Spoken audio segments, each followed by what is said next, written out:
ओम नमः शिवाय। देखें महादेव आप पर कृपा बनाए रखें। गिरमिटिया लिख रखा है। गिरमिटिया को कहते हैं अनुबंधित मजदूर। ठीक है। उनको क्या कहते थे? कैरिबियन द्वीप समूह पे ले जाए जाते थे। कैरिबियन द्वीप या मॉरिशस या फिजी। क्या? कैरिबियन द्वीप समूह पे या मॉरिशस या फिजी पे। और कैरिबियन पर भी कितनी जगह? 3, या तो से त्रिनाद या गुयाना या सूरी नाम पे ले जाया जाता था। ये ध्यान रखना। यहाँ लिखा है कि त्रिनाद में जो ये लोग गए हुए थे वो क्या कहते थे? मोहर्रम का सालाना जुलूस निकलता था। और यहाँ होश, इस मेले होश मेला, ध्यान रखना, मेला जो लगता था इसका नाम होश से इमाम हुसैन के नाम पे। दूसरा, त्रिनाद और गुयाना के अंदर यहाँ पे जो ये लोग थे उन्होंने का मशहूर गीत था जिसका नाम है चटनी म्यूजिक।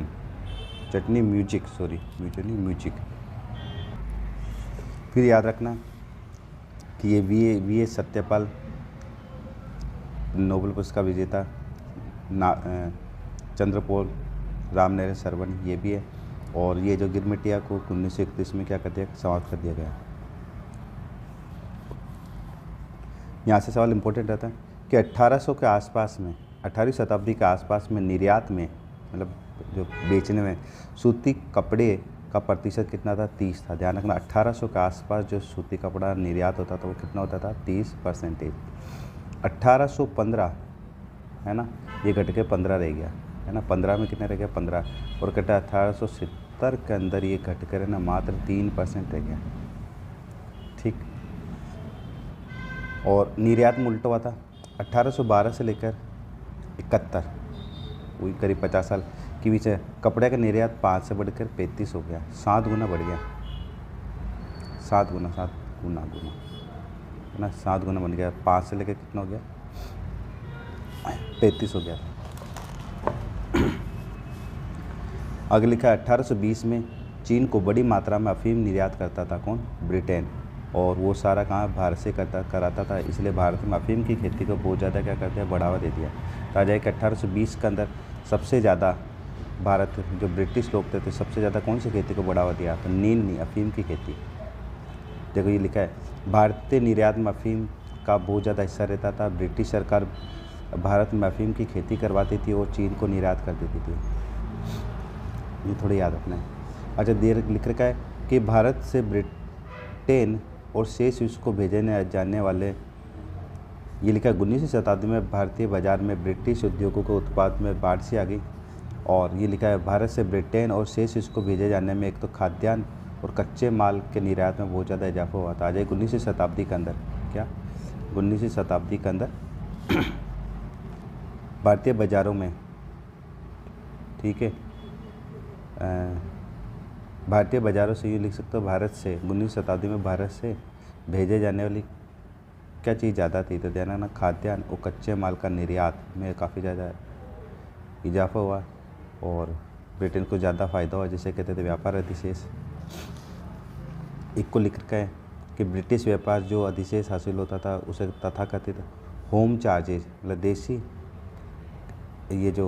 देसी खर्च इस पर कर देते थे। ये कौन से? ये जो ब्रिटेन जो अफसर यहाँ रहते थे और व्यापारों द्वारा भेजी गई निजी रकम और जो कर्जा होता था उसको, और जो ब्रिटिश अफसर रिटायर हो जाते थे पेंशन उनको चुकाने में जाता था। नेक्स्ट, उपनिवेशिक भारतीय कृषि वस्तुओं का निर्यात और कच्चे मालों का आयात बन चुका था। लिखा महामंदी ने भारतीय व्यापारियों को फ़ौरन प्रभावित किया। लिख रखा 1928 से 1934, मतलब 6 साल के अंदर देश का आयात और निर्यात घटकर लगभग कितने रह गए? आधे रह गए। अंतर्राष्ट्रीय बाज़ार में कीमत गिरने लगी तो कीमतें, यहाँ पर भी कीमतें, मतलब जो अंतर्राष्ट्रीय बाज़ार के अंदर कीमतें डाउन हुई तो भारत के अंदर भी कीमतें क्या हो गई? डाउन हो गई। और ये 1928 से 34 के बीच में जैसे गेहूं की कीमत लगभग 50% गिर गई। अगला टॉपिक है जूट। ये लिखा है बंगाल के अंदर कि ये जो लोग क्या कहते थे, जूट ज़्यादा पटसन पैदा करते थे। इससे बोरियां बनाई जाती थी, टाट की बोरियां बनाई जाती थी। अब लिखा है कि जब टाट का निर्यात बंद हो गया, है ना, कि जब कारखाना बनाई जाती थी, जब ये निर्यात ही क्या हो गया, बंद हो गया, तो कच्चे पटसन की कीमत 60% से अधिक गिरावट आ गई। जो कच्चा पटसन था उसकी कीमत बहुत ज़्यादा गिर गई, जिससे जितने जो भी ये कृषक थे जिन्होंने उधारी ले रखी थी, उसको कर्ज चुकाने में बड़ी प्रॉब्लम आने लगी थी कि उपज बढ़ाने के लिए कर्ज ले लेते। हालांकि उनकी उपज का सही मोल भाव नहीं मिलने से उनकी हालत और ख़राब हो गई और वो दिनों दिन कर्जों में डूबते गए। अच्छा, एक और नोट करना है, इन सालों में भारत कच्ची कीमती धातु खासतौर पर सोना का निर्यात करने लगा। आजादी की 19वीं शताब्दी में मंदी की स्थिति में भारत क्या करता था, तो एक तो भारत कीमती धातु खासतौर पर सोने का निर्यात करने लगा। प्रोफेसर किन्स कहते हैं कि भारत के सोने के निर्यात ने वैश्विक अर्थव्यवस्था को पुनर्जीवित करने की काफ़ी मदद मिली। हालांकि भारतीय को कुछ लाभ नहीं हुआ। 1930 में मंदी चरम पर थी, तो ध्यान रखना मंदी कब चरम पर थी, 1931 के अंदर। अरे ध्यान रखना कि ये लिख रखा है कि विश्व बैंक और IMF ने 1947 के अंदर औपचारिक रूप से अपना काम करना शुरू किया, है ना। तो कब किया था ये याद रख लेना। फिर दूसरा लिख रखा है कि ये देखो, डॉलर से मूल्य बंधा हुआ था। $1 की कीमत 35 औंस के बराबर रह गई। आए उस समय $1 की कीमत कितनी, 35 औंस के सोने के मूल्य के बराबर रह गई। भारतीय कपड़े का युग लिख रखा है कि 1750 के आसपास कह रहा है। सूरत और हुगली ये दो पुराने बंदरगाह थे, ये तो क्या हो गए, कम पड़ गए। ध्यान रखना, सूरत है ना, जैसे किसी इंसान की जो सूरत होती है वो क्या होती है, धीरे धीरे ढलती है ना, धीरे ढलती, उम्र जैसे जैसे बढ़ती है उम्र ढलती है। तो सूरत और हुगली गंदी हो गई, मतलब इसे याद रखना। 17वीं शताब्दी के आखिरी सालों में सूरत बंदरगाह से व्यापार लिखा, व्यापार का जो मूल्य पहले होता था 1.6 करोड़ CR से रहता था, जो 1740 के अंदर, मतलब 40 साल के अंदर मात्र 30 लाख रुपये रह गया। अच्छा, सूरत और हुगली कमज़ोर पड़े तो बड़ा कौन, मुंबई और कलकत्ता की स्थिति में सुधार हुआ।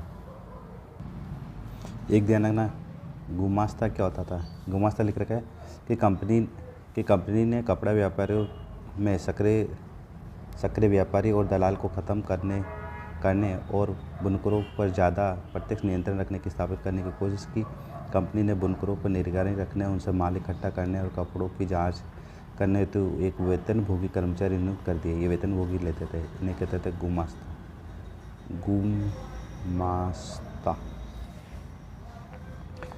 कंपनी माल को बेचने वाले बुनकरों को अन्य खरीदारों के साथ मतलब रोक लगा दी कि जो माल बनाने वाले किसी को नहीं बेचेंगे और उन्हें एक पेश की रकम दे दी जाती थी, ठीक है। और जो ये माल जो बनता था, कच्चा माल, इनको गुमास्ता को ही देना पड़ता था।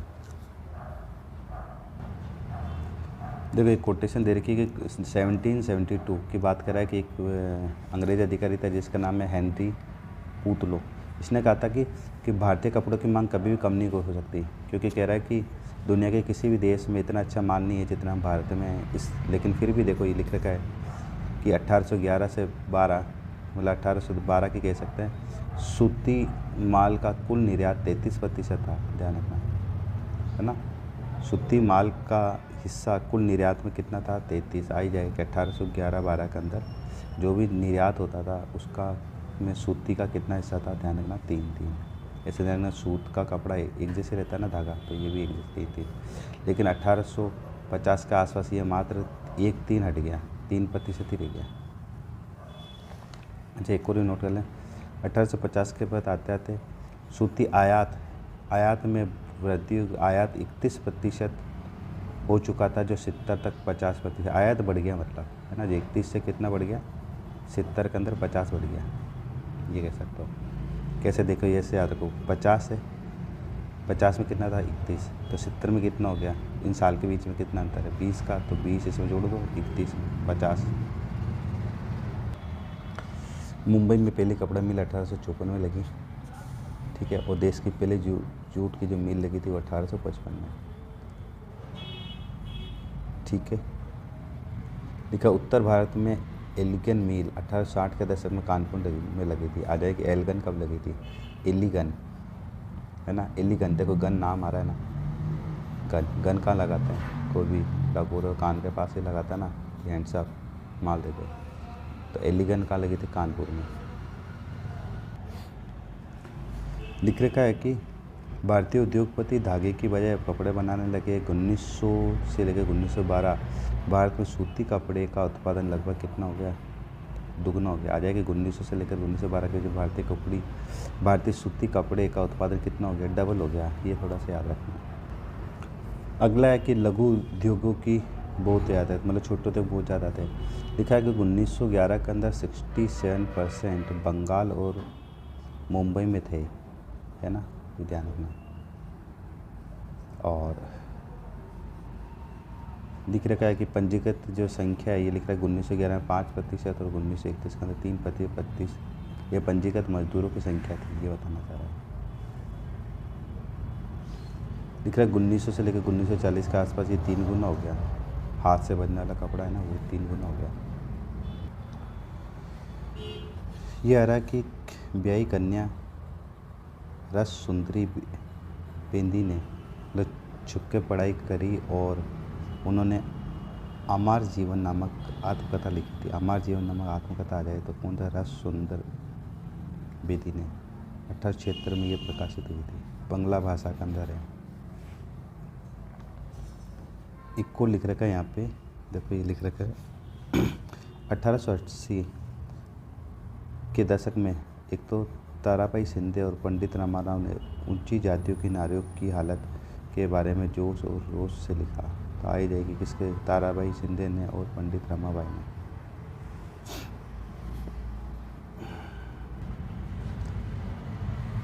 लेकिन निम्न जातीय आंदोलन के मराठी प्रेरणा था। मराठी प्रेरणा था। ज्योतिबा फुले ने अपनी गुलामगिरी नामक पुस्तक लिखी थी 1831 में। जाति प्रथा के अत्याचारों पर लिखा, है ना। तो ज्योतिबा फुले ने कौन सी पुस्तक लिखी? गुलामगिरी 1871 के अंदर। दूसरा लिखा है कि 1878 के अंदर वर्नाकुलर पेस एक्ट लगा दिया गया था। और बाल गंगाधर तिलक ने केसरी लिखा था 1907 के अंदर, जब पंजाब के क्रांति का देखो का कालापन के लिए भेजा गया था। अच्छा, ये भी देख लें 17वीं शताब्दी के अंत तक भारत को जोड़ने वाला व्यापारिक मार्ग कहाँ से था? एक सूरत था मेन, एक गोवा था और एक मछलीपट्टनम। ठीक है, ये ज़्यादा याद रखना। ठीक है, सूरत से कहाँ पे व्यापार होता था? मस्कट होता था।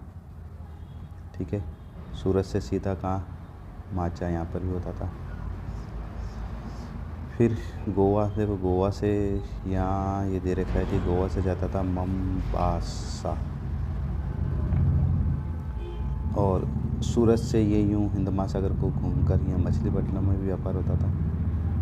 ठीक है, हुगली से सीधा मलक्का, ऐसे ना, हुगली मतलब गंदा, गंदा क्या? मक्का, मक्का हो गया ना, मक्का।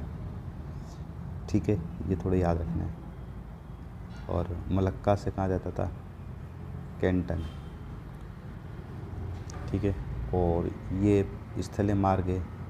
ठीक है, लाहौर से कहाँ पे? बंदर अब्बास, है ना, बुखारा, यारकंद, है ना, अलेपा, बसरा, ये थोड़ा ध्यान रखना। लाल सागर आई गया इधर।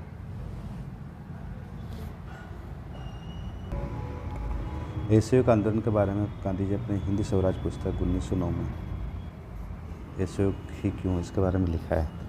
इसके अंदर वर्णन करा हुआ है। एक और इम्पोर्टेंट फैक्ट है कि 1921 से लेकर 1922 के बीच में विदेशी कपड़ा आयात जो है ना बहुत ज़्यादा घट गया, उसकी कीमत जो 102 करोड़ थी वो अब घट के केवल 57 करोड़ रह गई, है ना, ध्यान रखना। भारत माता की फ़ोटो बनाई थी अब नींद्रनाथ टैगोर ने 1905 के अंदर। पहले बंकिम चंद्र चटर्जी ने लिखा है कि राष्ट्रवाद के साथ भारत की पहचान के साथ भारत माता की छवि, यह तस्वीर पहली बार बंकिम चंद्र चटर्जी ने बनाई थी।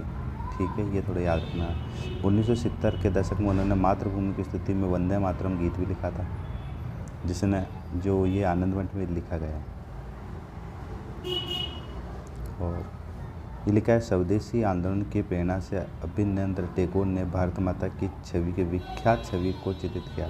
अजय विख्यात छवि को किसने चित्रित किया? तो ये है अभिंद्रनाथ टैगोर। कि ये जो 1905 के अंदर जो अरविंद टैगोर द्वारा ये भारत माता की फ़ोटो बनाई गई है, इसमें देखो माता क्या दे रही है? शिक्षा, भोजन और कपड़े दे रही है। ठीक है, ये देखो भोजन दे रही है। ठीक है, और ये डायग्राम से दिख नहीं रहा है, ये किताब लग रही है, और ये वो माला है। ठीक रही, और इनके एक हाथ में माला और एक हाथ में सन्यासी के गुण के रेखांकन है। ठीक है, बिल्कुल सही है।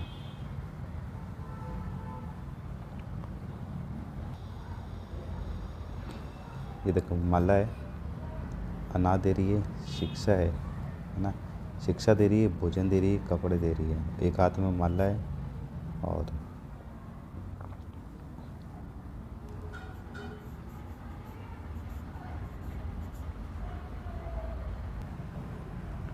अलवर सैली के बारे में आ रहा है। अलवर सैली के अंदर पहले याद रखना, पहले प्रताप सिंह आता है, बख्तावर सिंह, विनय सिंह। 3 नाम है तो 3 विनय सिंह, 4 नाम है तो बलवंत सिंह चौथी बार में, और शिवदान। ठीक है, तो प्रताप सिंह के शासनकाल में याद रखना क्या आ जाए कि अलवर सैली जयपुर से अलग हुई प्रताप सिंह के साथ। प्रताप होगा तभी अलग होगी। ठीक है, और प्रताप है मतलब ताकत है, तो इनके शासन में कौन आ गए? प्रताप के शिव कुमार और डालूराम नामक 2 चित्रकार थे। ध्यान रखना, इनके शासनकाल में कौन थे? शिव कुमार और डालूराम 2 चित्रकार थे जो जयपुर से इनके साथ अलवर में आए थे। ठीक है ना, ये जो थे जो इनके साथ जयपुर में कहाँ, जयपुर से इनके अलवर में आए थे, ये याद रखना। ठीक है, ये तो ध्यान रखना। प्रताप है तो महाराणा प्रताप का प्रताप होगा तो क्या हो जाएगा? शिव भी आ गए और डालूराम भी आ गए। ठीक, फिर देख रखा है बख्तावर सिंह, राजगढ़ के शीश महल का चित्रांकन कराकर, ये लिखा है ना। राजगढ़ के महलों में शीश महल का चित्रांकन कराकर बख्तावर सिंह ने चित्रकला की शुरुआत की। इनके शासनकाल में देख तो बख्तावर नाम में आ रहा है, बख्तावर 4 नाम आ रहे हैं, तो इसके सामने 4 थे, तो ध्यान रखना कौन? बलदेव, डालूराम है ना, सालका और शालिग्राम। ठीक है, प्रमुख चतेरे थे, कौन कौन सा था? बलदेव, डालूराम, सालका, और सालका है ये शिलग्राम, 2 तो ही हुए। एक बलदेव, डालूराम तो वही आ जाएगा, बस एक बलदेव और आ जाएगा। बल से डालेगा आदमी, बल से डालेगा। ठीक है, विनय सिंह के शासनकाल में याद रखना, अलवर चित्र शैली का वही स्थान है जो मुगल काल में आपके प्रकाश का अलवर शैली का जो बेस्ट पीरियड था वो विनय सिंह के साथ में। विनय सिंह खुद बलदेव से सीखते थे। विनय सिंह खुद बलदेव से चित्रकारी सीखते थे और गुलिस्ता का सुलेखन किया था। इंपॉर्टेंट है, गुलिस्ता का सुलेखन किसने किया था? विनय सिंह के शासनकाल में, ये याद रखना।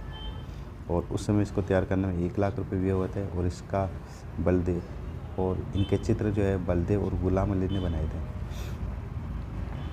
ठीक है, बलदेव ने और गुलाम अली, बलदेव तो इनके साथ थे, गुलाम अली। तो विनय सिंह के शासनकाल में थे कौन? 2 ही थे, बलदेव और गुलाम अली। ठीक है, बख्तावर सिंह के शासन में 4 थे, एक बलदेव, डालूराम, शालिग्राम और सालका।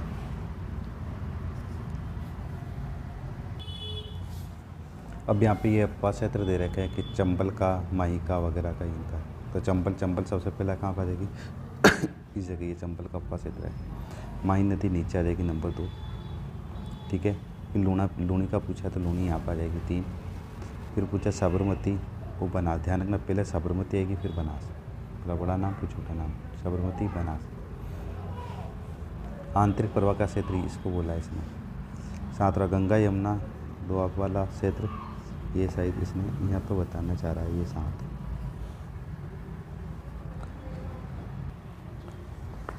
लिख रखा है माही नदी लिख रखी है कि माही नदी का एमपी के विंध्याचल पर्वत से निकलती है और धार जिले के मिंद्रा नामक स्थान से निकलती है।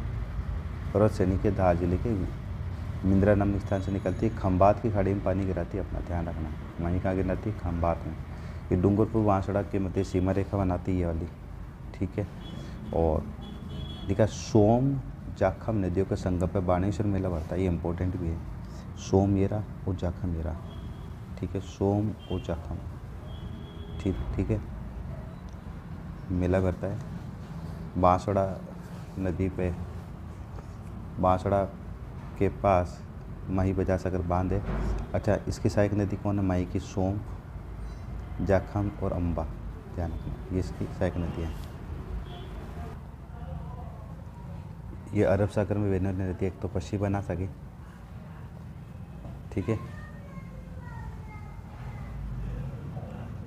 दूसरा है ये मध्य प्रदेश के अंदर माही नदी, माही नदी, और एक जाखम नदी, लिखा कि माही नदी जो है ना, माही नदी के ध्यान रखना एमपी के धार जिले से अमरूद की पहाड़ी, जैसे मुझे क्या पसंद है, अमरूद है यहाँ, है ना, अमरूरा की पहाड़ी से मेन झील के निकट से। ऐसे आदिवासी की गंगा भी कहते हैं, ठीक है, बांगड़ की गंगा कहते हैं, कंठाल की गंगा कहते हैं, दक्षिणी राजस्थान की गंगा कहते हैं, करके रखा 2 बार, ये तो सब जानते हो। अच्छा, डूंगरपुर के अंदर लगता है, ध्यान रखना, डूंगरपुर भी मेला लगता है।